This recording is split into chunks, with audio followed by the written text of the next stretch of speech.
Hello everyone, video start करने से पहले यदि आप लोगों को आर.के. राजपूत बुक को पेड क्लास के अंतर्गत खरीदना है और आप लोग पढ़ना चाहते हैं बेहतरीन तरीके से, तो आप इस नंबर पे कांटेक्ट कर सकते हो।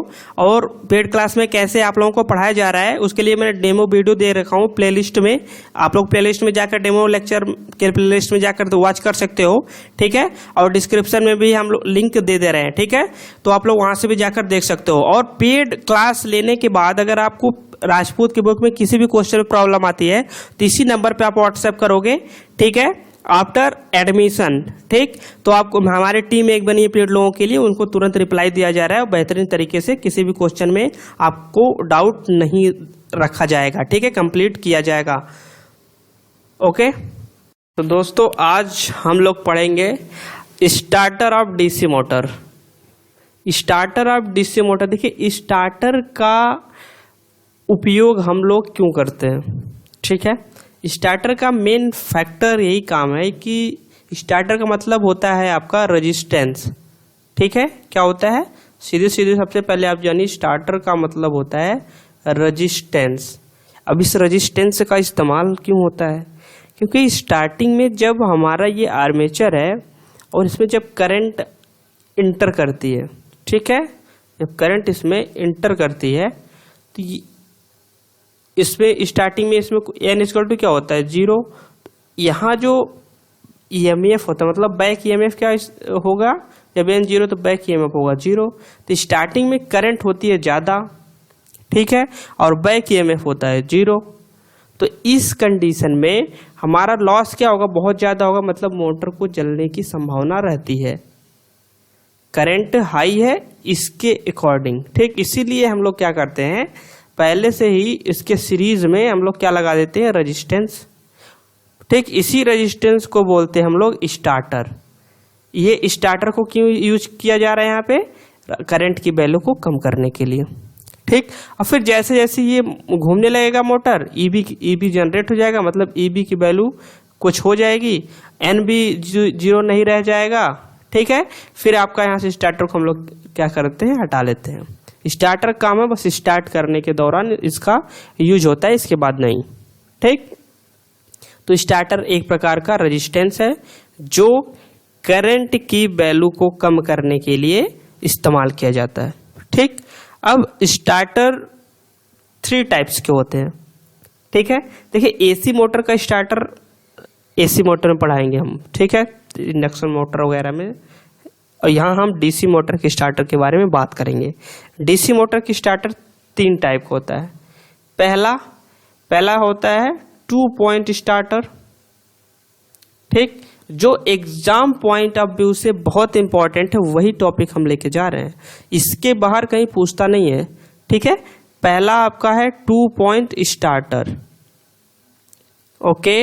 अब दूसरा टाइप कौन सा है, 3 पॉइंट स्टार्टर, ठीक है, 3 पॉइंट स्टार्टर। तीसरा क्या है, 4 पॉइंट स्टार्टर, ओके, 2, 3, 4। अब इसका इस्तेमाल कहाँ पर होता है ये इंपॉर्टेंट है, पूछता है कि 2 पॉइंट स्टार्टर का उपयोग कहाँ पे किया जाता है, ऐसे डायरेक्टली क्वेश्चन आता है, ठीक है। उसमें 2 कॉइल होती है, एक होती है एनसी, एक होता है ओसी। अभी इसके बारे में हम बताते हैं, ओवरलोड कॉइल और नो लोड कॉइल, ठीक है, एक अच्छे से डायग्राम बना के। सबसे पहले इसका यूज देख लीजिए आप। 2 पॉइंट स्टार्टर का यूज जो होता है वो आपका होता है सीरीज में, सीरीज, और 3 होता है shunt, okay, shunt and compound, या मतलब आल। इसका इस्तेमाल हर जगह होता है, मतलब हर मोटर में आप इस स्टार्टर का उपयोग कर सकते हो। लेकिन यहाँ पे एक मेन इंपॉर्टेंट थिंग ये है कि शंट का मतलब शंट मोटर में सबसे ज़्यादा इस्तेमाल किसका होता है, 3 पॉइंट स्टार्टर का। 3 पॉइंट स्टार्टर का यूज कहाँ पे होता है, शंट मोटर में, ठीक। और 4 पॉइंट स्टार्टर का किस में होता है, shunt and compound, shunt and compound. लेकिन इसमें भी सबसे ज्यादा कहाँ होता है, कंपाउंड में, ठीक, कंपाउंड में ज़्यादा होता है। तो अगर आपको याद रखना है इस तरीके से कि सीरीज मोटर में कौन सा स्टार्टर हो गया, 2 पॉइंट स्टार्टर। 3 पॉइंट स्टार्टर का इस्तेमाल कहाँ हो गया, शंट मोटर में। 4 पॉइंट का कहाँ होगा, कंपाउंड में। तो ऐसे याद आप लोग रखेंगे 2, 3, 4 सीरीज शंट कंपाउंड, ठीक है।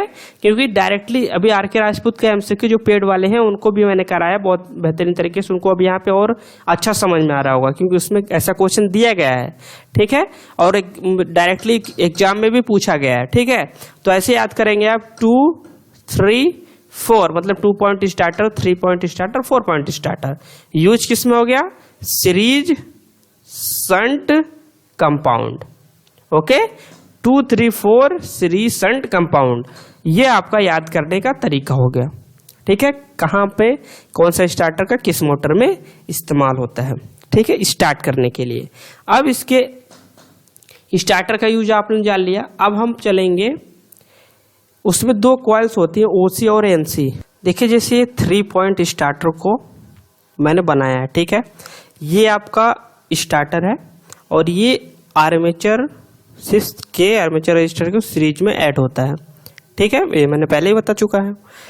इसको मेन इसमें जो बताने का है, एक ये है आपका ओवरलोड कॉइल और यहाँ पे एक है एनसी, ठीक, इसे बोलते हैं नो वोल्टेज कॉइल। अब ये जब ये ऑफ स्टेट में है, ये इंडिकेटर है, ठीक, इंडिकेटर है ये, और ये डिजिटल सिस्टम है, मतलब कितना पॉइंट आपका रजिस्टर को लिया जाना है, ठीक। ये जब यहाँ से चलकर इस पे आता है तो इसी पे क्या होता है, चिपका रहता है, ठीक। ये नो वोल्टेज कॉइल का काम क्या होती है, ये पूछा जाता है, और नो वोल्टेज कॉइल और ओवरलोड वोल्टेज कॉइल का, ठीक है। देखिए नो वोल्टेज कॉइल का तब उपयोग में हम लाते हैं जब हमारा इलेक्ट्रिक सप्लाई क्या हो जाए, इंटरप्ट हो जाए, मतलब फेल हो जाए, फेलोर ऑफ इलेक्ट्रिक सप्लाई हो जाए। तो ये क्या करता है, आरंभिक भुजा जो आपकी स्टार्टिंग, ये स्टार्टिंग आर्म है, यहाँ पे पहुंचती है, इस तरह से ऑन कंडीशन में यहाँ रहती है ये वाली आर्म, ठीक है, यहाँ पे रहती है स्टार्टिंग आर्म।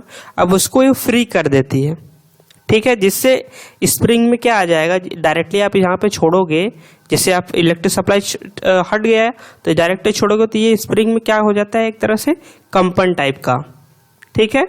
आप पोजीशन में आ जाती है और यहाँ पे आती है डायरेक्ट, तो ऐसे ऐसे मूव करती है, ओके, डिस्कनेक्ट हो जाती है और मोटर क्या होता है, चलना बंद हो जाता है। ये नो वोल्टेज कॉइल का है, जैसे सप्लाई खत्म हुई तो यहाँ से रिलीज कर दिया, ये आ गई ऑटोमेटिक यहाँ, ठीक है, थोड़ा मोड़ा मूव करेगी, फिर इनर्शिया के कारण रुक जाएगी ये, तो मोटर आपका ऑफ हो जाती है नो वोल्टेज कॉइल में, जब आपका क्या हो जाए,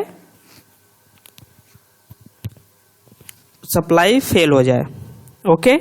और ओवरलोड वोल्टेज का मतलब ये हो जब आपका शॉर्ट सर्किटिंग हो जाता है, ठीक है, जब शॉर्ट सर्किट हो जाएगा, ठीक है, शॉर्ट सर्किट होने पर मोटर अधिक भार धारा क्या कर लेती है, लेने लगती है, और कुंडली चुंबकित होकर ट्रिपिंग प्लंजर होता है यहाँ पे, ठीक है, ट्रिपिंग प्लंजर होता है, ये क्या करता है, खिसक के इनको खींच लेता है, ठीक है, ट्रिपिंग प्लंजर होता है, इनको क्या करता है, खींच लेता है, और फिर इसकी सहायता से आपका जो नो वोल्टेज कॉइल है दोनों सिरे शॉर्ट सर्किट हो जाती है, तब नो वोल्टेज कॉइल डीमैग्नेटाइज हो जाती है। ये वाली कॉइल जो है जब यहाँ से कनेक्शन आप छूट जाएगी तो ये डीमैग्नेटाइज हो जाएगी, और जब डीमैग्नेटाइजेशन हो जाता है तो आपका आरंभिक भुजा, मतलब यहाँ पे ये जो ऑन स्टेट में ये वाली भुजा यहाँ पे थी ऑन स्टेट में, फिर इसको ये छोड़ देती, फिर यहाँ पे आ जाता है, मतलब फिर स्टार्टर क्या हो जाता है आपका, मतलब मोटर क्या होता है, बंद हो जाता है, ठीक है, इलेक्ट्रिक सप्लाई कट हो जाती है, ओके। तो मोटर का चलना भी बंद हो जाता है। तो स्टार्टर में बस आपको यही रखना है कि ओवरलोड कॉइल और no voltage coil. No voltage coil का काम कब स्टार्ट होता है, जब आपका सप्लाई फेल हो जाती है, और ओवरलोड कॉइल का जब शॉर्ट सर्किट हो जाएगी तो ये प्लंजर के साथ उनको खींच लेगा, कनेक्शन यहाँ से क्या हो जाएगा, कट, तो ये डीमैग्नेटाइजेशन हो जाता है, फिर यहाँ से छोड़ देता है, ठीक है। तो इतना आपको स्टार्टर के बारे में जानना था। नेक्स्ट टॉपिक चलते हैं, types of electrical characteristics of DC motor. DC motor का कैरेक्टरिस्टिक्स हमको क्या करना है, पढ़ना है, ठीक है। Characteristics of DC motor, 3 type के कैरेक्टरिस्टिक्स होते हैं, speed, torque, mechanical characteristics. Okay, तो टॉर्क स्पीड में क्या किसके किसके बीच में ग्राफ प्लॉट किया जाएगा, एन आई ए, ठीक है। टॉर्क में टॉर्क आई ए, यांत्रिक में इन दोनों को एन और टी में, ठीक है, मतलब इन दोनों वाले में। इधर तो speed armature, torque armature current, इसमें स्पीड और टॉर्क में, ठीक है। ये डीसी मोटर की 3 कैरेक्टरिस्टिक्स होते हैं। और सबसे पहले स्पीड कैरेक्टरिस्टिक्स को हम लोग यहाँ पे देखते हैं, ठीक है। स्पीड कैरेक्टरिस्टिक्स को देखने के लिए हम पहले फॉर्मूला लिखेंगे यहाँ पे, EB इक्वल टू, मैंने आपको बताया क्या, back EMF equal to 5ZNP by 60A। अब यहाँ से हम लोग रिलेशन निकालते हैं, एन इनवर्सली प्रोपोर्शनल टू क्या होता है 5, ठीक है 5, और यहाँ पे आपका क्या आता है EB अपॉन में 5। ओके, अब यदि यहाँ से हम क्या करें, ग्राफ को प्लॉट करें, ठीक है। एन और IA में ग्राफ को अगर हम प्लॉट करें, ये आपका हो गया IA, ठीक है, और ये हो गया आपका N हो गया। ओके, अब EB इक्वल टू किस मोटर के लिए आप ग्राफ को ड्रॉ करना चाहते हैं, सबसे पहले हम लोग ड्रॉ करते हैं शंट मोटर के लिए। अब शंट में क्या होता है आपका, EB इक्वल टू होता है V माइनस IA RA। ये तो आपकी EB किस हो गई, शंट मोटर की। ये सब मैं डिटेल बता चुका हूँ, इसलिए डायरेक्टली लिख रहा हूँ अब, ठीक है। इसमें आपका जो 5 प्रोपोर्शनल टू दो होता है ISH होता है, ठीक, मतलब IA के प्रोपोर्शनल नहीं होता है 5, ठीक है, ISH के प्रोपोर्शनल होता है।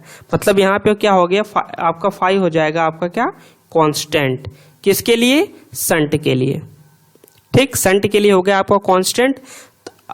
अब यहाँ शंट के लिए कांस्टेंट है 5। अब यहाँ आपका एक फ्लैट लाइन खींचते हैं, थोड़ा सा इसी से ड्रूपिंग, ये मतलब कांस्टेंट, ठीक है ना, कांस्टेंट कैरेक्टरिस्टिक्स है शंट का। ये आप किस मोटर का मैंने प्लॉट कर दिया, शंट मोटर का, ठीक। ये है आपका शंट के लिए, क्योंकि भाई आर्मेचर करंट पे ये डिपेंड नहीं करता है। सबसे पहली बात इसकी स्पीड, ओके, ना लोड पे डिपेंड करता है। लोड ज़्यादा बढ़ा देते हैं तो शंट मोटर की स्पीड थोड़ी सी घट जाती है। ओके, अब आप आते हैं हम सीरीज के लिए। सीरीज में क्या होता है, 5 प्रोपोर्शनल टू होता है ISE, और ISE इक्वल टू क्या होता है IA, मतलब 5 प्रोपोर्शनल टू क्या हो गया IA। अब जैसे जैसे आप IA को बढ़ाओगे तो 5 बढ़ेगा, 5 बढ़ेगा तो N क्या होगा, घटेगा। मतलब क्लियर है कि शंट के नीचे ही जाने वाला है क्या, सीरीज। क्या हो गया ये, सीरीज। ओके, अब हम आते हैं सीरीज के बाद कंपाउंड पे। कंपाउंड में 2 टाइप होता है, एक डिफरेंशियल और एक N, डायरेक्ट लिखते हैं N 1 में 5SE प्लस 5SH, ठीक है। ये आपका हो गया क्यूमुलेटिव कंपाउंड के लिए। क्यूमुलेटिव कंपाउंड के लिए मतलब दोनों पे डिपेंड करेगा, 5SH और 5SE 2 फील्ड होती है कंपाउंड में। ओके, तो अब आपका IA किस पे, 5SH तो IA पे डिपेंड नहीं करेगा, 5SE करेगा डिपेंड, मतलब घटेगा, ठीक है, घटेगा, लेकिन सीरीज वाले से कम घटेगा, क्योंकि आधा एक्साइटेशन इसका शंट से भी मिल रहा था। मतलब सीरीज और शंट के बीच में कौन सा ग्राफ आएगा आपका, इसको यहाँ पे बना दे रहे हैं, ये सीरीज वाला हो जा रहा है, ठीक। और ये आपका हो गया कौन सा, क्यूमुलेटिव कंपाउंड, ठीक है, क्यूमुलेटिव कंपाउंड का बना रहे हैं कि। और अगर इसी के डिफरेंशियल कंपाउंड में लिखते हैं, डिफरेंशियल में क्या होता है, एक जो फील्ड फ्लक्स होता है वो दूसरे का अपोजिशन करता है।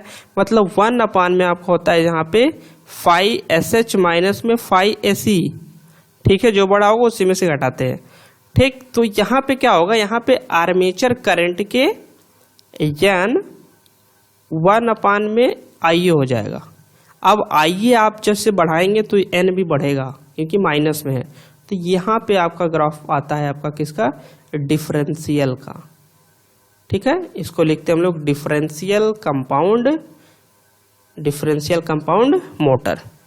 कैसे लिख रहे हैं हम लोग, ये ध्यान में रखना है, ठीक है।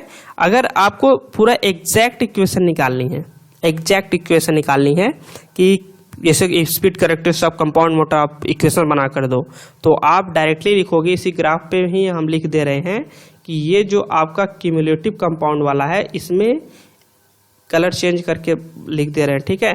इसमें जो हमारा n होगा क्यूमुलेटिव के लिए, n प्रोपोर्शनल टू होता है, क्यूमुलेटिव कंपाउंड के लिए लिख रहे हैं K1 plus K2 by IA, ठीक है। K1 और K2 क्या है, कांस्टेंट है, ठीक। और यही डिफरेंशियल के लिए लिख रहे हैं, इस वाले के लिए यहां आता है n proportional to the K1 minus में K2 बाई IA, ओके। तो आपका डिफरेंशियल के लिए दिस इक्वेशन कैसे ग्राफ प्लॉट हुआ है। अब आप यहां से आप अनुमान भी लगा सकते हो कि अगर IA बढ़ेगा तो n बढ़ेगा, यहां IA बढ़ेगा तो n घटेगा, लेकिन सीरीज से कम घटेगा, ठीक है। ये वाला सीरीज का है, ये सीरीज का है, ठीक है। ये वाला क्यूमुलेटिव का है, क्यूमुलेटिव कंपाउंड का। अब आपको स्पीड कैरेक्टरिस्टिक्स तो बहुत बेहतरीन तरीके से हमने समझा दिया, ठीक है। अब चलते हैं हम लोग टॉर्क कैरेक्टरिस्टिक्स पे। यहाँ से आपको एक पॉइंट मिल जाता, बहुत ही इंपॉर्टेंट पॉइंट है, उसको आप लोग नोट डाउन करिएगा कि ये जो डिफरेंशियल कंपाउंड मोटर है, एकमात्र ऐसा कंपाउंड मोटर है, मतलब ऐसा मोटर है जिसमें अगर आप भार बढ़ाते हो, मतलब अगर आप लोड को इंक्रीज करवाते हो तो आपका स्पीड इंक्रीज होता है। एक ऐसा मोटर होता है डिफरेंशियल कंपाउंड, ठीक है। डिफरेंशियल कंपाउंड एक ऐसा मोटर होता है जिसमें आप भार बढ़ाओगे तो आपका स्पीड बढ़ेगी, ओके। और सभी में सिंक्रोनस में क्या होता है, स्थिर रहता है। सिंक्रोनस मोटर में, शंट मोटर में लगभग स्थिर होता है। सभी मोटरों में गति बढ़ने पर घटती है, ठीक है, या लगभग स्थिर रहती है। लेकिन इसमें अगर कोई भी मोटर उस पर आप लोड बढ़ा दो तो उसकी गति क्या हो जाएगी, या तो घट जाती है या तो स्थिर रहती है। जैसे शंट मोटर की थोड़ी सी घटती है, मतलब स्थिर रहती है, सीरीज की घट जाती है, लेकिन डिफरेंशियल कंपाउंड मोटर का बढ़ जाती है। इस पॉइंट को आप लोग क्या करेंगे, नोट डाउन करेंगे, ठीक है। नेक्स्ट चलते हैं। नेक्स्ट टॉपिक हम लोग लेते हैं दूसरा, टॉर्क कैरेक्टरिस्टिक्स। क्या लेते हैं हम लोग, टॉर्क कैरेक्टरिस्टिक्स, ठीक है, टॉर्क कैरेक्टरिस्टिक्स, ओके। अब देखिए टॉर्क कैरेक्टरिस्टिक्स में पहला ग्राफ एबव लेते हैं हम लोग टॉर्क, और नीचे लेते हैं आर्मेचर करंट, ठीक। इधर लेते हैं टॉर्क और ऊपर लेते हैं, नीचे लेते हैं टॉर्क। एंड देखिए टी प्रोपोर्शनल टू द क्या हम लोग लिखते आ रहे हैं, अभी तक पढ़ते आ रहे हैं, फाई इंटू IA, ठीक है, फाई इंटू IA, ओके। अगर आपको हम शंट मोटर के लिए कहें कि आप चलो लिख दो भाई शंट के लिए टॉर्क का इक्वेशन, क्या लिखोगे आप, शंट में फाई प्रोपोर्शनल टू द क्या होता है, ISH, phi is the constant, मतलब T proportional to the IA। तो शंट का तो आप डायरेक्टली ग्राफ कैसे प्लॉट कर दोगे, सीधे, कहें कि टी प्रोपोर्शनल टू द क्या है, IA, स्ट्रेट लाइन। ये बन गया ग्राफ किसके लिए, shunt, okay. This is shunt motor के लिए बन गया। अब आपको यदि कोई बोले कि चलो भाई सीरीज के लिए बताओ, सीरीज के लिए आप कैसे प्लॉट करोगे। अब हम सीरीज के लिए फॉर्मूला लिखें, क्या होता है इसमें, फाई प्रोपोर्शनल टू द होता है IA, और T proportional to the phi into IA। तो क्या हो जाएगा, टी प्रोपोर्शनल टू द हो जाएगा IA स्क्वायर, ठीक है। IA स्क्वायर का मतलब क्या हो गया, y equal to x square. हम लोग क्या ड्रॉ करते हैं, parabola, y equal to x square, देखिए ऐसे। अब जब सैचुरेट हो जाएगा तो 5 जो प्रोपोर्शनल टू द IA है, अब ये क्या हो जाएगा, कांस्टेंट। सैचुरेशन में कितना फ्लक्स बढ़ेगा, जब सारे डोमेन्स एक लाइंस में हो गए, ठीक है, तो वो हो गया सैचुरेट। तो टी प्रोपोर्शनल टू तो फिर क्या हो जाएगा, आफ्टर मतलब सैचुरेशन कंडीशन में इसमें फिर शंट वाला नियम आ जाता है, टी प्रोपोर्शनल टू तो लग जाता है IA, ठीक है। ये क्या हो जाएगा, सीरीज, ठीक, सीरीज कंडीशन हो गई आपकी। अब आप पढ़ोगे क्या, कैमुलेटिव कंपाउंड पढ़ते हैं। कैमुलेटिव कंपाउंड में T proportional to the phi SH plus phi SE, ऐसे करके तो इसको हम कैमुलेटिव में सॉल्व करोगे, ठीक है। इसमें सब में अगर आप सेचुरेशन आफ्टर सेचुरेशन देखोगे तो T proportional to the IA ही आएगा, ठीक है, आफ्टर सेचुरेशन। ओके, और सेचुरेशन के पहले क्या होने वाला है, this is the important thing, saturation के पहले क्या हो जाएगा आपका, इसमें भी T proportional to the IA square ही होता है, बट थोड़ा सा कम होता है क्योंकि फाई SH होता है और फाई SE ही होता है, ठीक है। तो केवल SE वाला तो लेंगे IA स्क्वायर में, SH वाला तो कांस्टेंट रहेगा, IA रहेगा, इसलिए थोड़ा सा इसी के बीच में ऐसे जाता है पैराबोला टाइप, फिर इस पॉइंट से फिर क्या होता है सेचुरेशन में ऐसे चला जाता है, ठीक है। ये हो गया, ये वाला ग्राफ हो गया आपका कैमुलेटिव कंपाउंड, ठीक है। क्या हो गया, कैमुलेटिव कंपाउंड के लिए। ओके, ग्राफ प्लॉटिंग से बहुत सारे क्वेश्चन आप आसानी से सॉल्व कर सकते हो, इसलिए हम बता रहे हैं, ठीक है। अब डिफरेंशियल में क्या होता है, डिफरेंशियल के लिए ग्राफ ऐसे प्लॉट किया जाता है कि ऐसे, फिर ये सैचुरेशन में ऐसे चला जाता है। ये हो गया आपका डिफरेंशियल के लिए। डिफरेंशियल में कंडीशन क्या लगती है, T proportional to the IA लगता है, और स्टार्टिंग में फिर I स्क्वायर टाइप का बनता है, क्योंकि इसमें भी phi SH minus phi SE हो जाता है, थोड़ा सा क्या हो जाता है, बढ़ जाता है क्योंकि स्पीड बढ़ती है, ठीक। अब हम ड्रॉ करेंगे मैग्नेटिक कैरेक्टरिस्टिक्स, मतलब टॉर्क और स्पीड में एंटी ग्राफ जिसे बोलते हैं हम लोग, ठीक। ये हो गया N और ये हो गया T। चलो भाई बताओ, शंट के लिए क्या होगा, शंट के लिए स्पीड क्या होती है, कांस्टेंट होती है, सीधे सीधे स्पीड कांस्टेंट होती है शंट के लिए। ये ग्राफ हो गया, मतलब थोड़ा सा इधर उधर, ओके। ये हो गया शंट के लिए, ये फ्लैट लाइन है, थोड़ा सा ड्रॉपिंग होता है बट कांस्टेंट स्पीड होती है शंट के लिए ज़्यादा, इसमें मैं झुका दिया हूँ, लेकिन this is the constant, okay.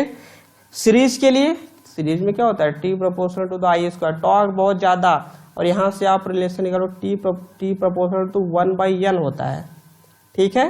Torque ज़्यादा तो स्पीड कम, सबसे ज़्यादा स्पीड किसका झुकेगा, सीरीज का, क्योंकि सीरीज का टॉर्क सबसे ज़्यादा होता है। इसके बीच में कौन आएगा, कैमुलेटिव। सबसे ऊपर कौन सा आएगा, डिफरेंशियल, ठीक है। आपको ऊपर वाले ग्राफों से फटाफट आंसर मिल जा रहा है, ओके।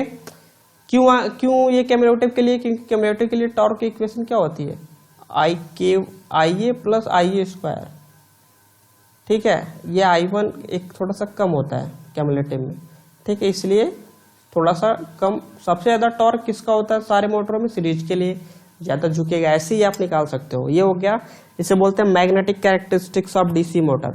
एक पॉइंट और रह जा रहा है इसमें, बहुत इंपॉर्टेंट है, उस पर चलते हैं हम लोग, ठीक है। अच्छा, यहाँ से आप लोग क्या एक अनुमान लगाए, आपको पता चला कुछ कि जो हमारा एंटी ग्राफ प्लॉट हो रहा है, ठीक है, एंटी ग्राफ जो हमारा प्लॉट हो रहा है वो किसके समान है, NIA के, ठीक है। तो ये दोनों ग्राफ सेम होते हैं, एंटी और NIA, ओके। एक टॉपिक बच रहा है speed control of DC motor, उसमें आपको वाल्ड-लेवेनार्ड मेथड थोड़ा इंपॉर्टेंट है, और कैसे कंट्रोलिंग करते हैं, इसी से N proportional field, armature, voltage, ठीक है, ये 3 मेथड होते हैं। वोल्टेज मेथड ही होता है वाल्ड-लेवेनार्ड मेथड, ठीक है। उसको हम नेक्स्ट क्लास में आपको speed control of DC motor में क्लियर करते हैं, फिर DC मोटर के इंड करके राजपूत की वीडियो आप लोगों को प्रोवाइड करते हैं, ठीक है। तो आप लोग ज़्यादा से ज़्यादा सबसे पहले तो वीडियो को शेयर करिए, ओके। तो thanks for watching this video, see you next time.